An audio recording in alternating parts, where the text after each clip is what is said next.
Par le référendum du 14 juin 2015, les citoyens suisses ont accepté la révision de la Constitution qui permet le diagnostic préimplantatoire des pays chez les enfants non nés. Le diagnostic préimplantatoire consiste en un examen médical destiné à détecter d'éventuelles anomalies génétiques d'un embryon conçu après fécondation in vitro et avant que celui-ci soit implanté dans l'utérus. Pour cela, il faut prélever sous microscope une ou plusieurs cellules de l'embryon. La campagne précédant ce vote en faveur de la révision constitutionnelle a avancé l'argument que par cette méthode, des couples stériles auraient aussi une chance d'avoir un enfant en bonne santé. Le diagnostic préimplantatoire serait une pratique éprouvée et sûre, selon ce que disent les médias principaux. Mais ce fait ne peut être confirmé par les études médicales et scientifiques. Parmi les scientifiques, le diagnostic préimplantatoire est plutôt considéré comme une pratique à son stade expérimental. Pour un enfant viable né après un DPI, 40 embryons en moyenne sont sacrifiés, c'est-à-dire 40 frères et sœurs de l'enfant. En effet, le prélèvement de cellules endommage gravement les embryons. Le seul et unique but de la science et de l'industrie médicale est-il vraiment de satisfaire le désir d'enfant chez des couples stériles? Ou bien l'introduction du DPI servirait-elle aussi un objectif tout à fait différent? Par cette technique, une liste complète du patrimoine génétique de l'embryon peut être établie. Le nombre exact des chromosomes et en fin de compte, chaque séquence de gènes de ce futur être humain est ainsi répertoriée.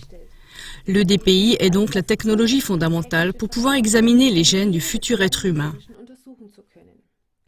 Par le changement du texte fondateur de la Constitution, il est donc aussi permis en Suisse d'effectuer maintenant cette pratique et de faire de la recherche. Des chercheurs chinois ont révélé cette année avec leurs expériences ce que la science s'efforce d'atteindre.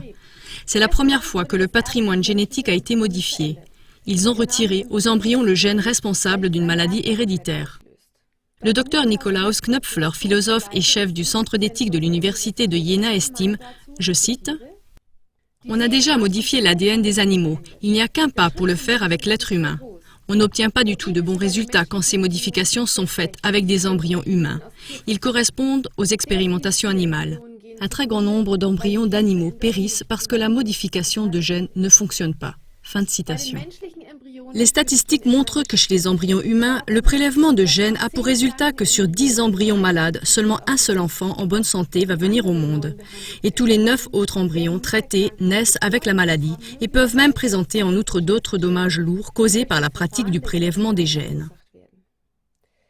Chers téléspectateurs, le oui au diagnostic préimplantatoire et donc aux examens génétiques au premier stade de la vie humaine mènera à de grands changements dans la science et dans la médecine des prochaines décennies.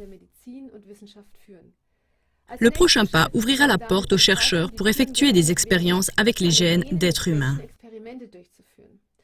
Officiellement, cela est censé guérir des maladies héréditaires graves. Mais dans le passé, la médecine et la science n'ont jamais durablement respecté les principes éthiques. À terme, le DPI est manifestement le premier pas en direction de la production artificielle d'êtres humains avec des qualités prédéfinies. Des médecins, des politiciens et diverses autres organisations mettent en place un référendum pour lutter contre le changement de la législation de la médecine reproductive et contre le diagnostic préimplantatoire illimité. Le délai de 100 jours de ce référendum a commencé le 1er septembre. Vous trouverez plus d'informations et la feuille de signature sous le lien suivant.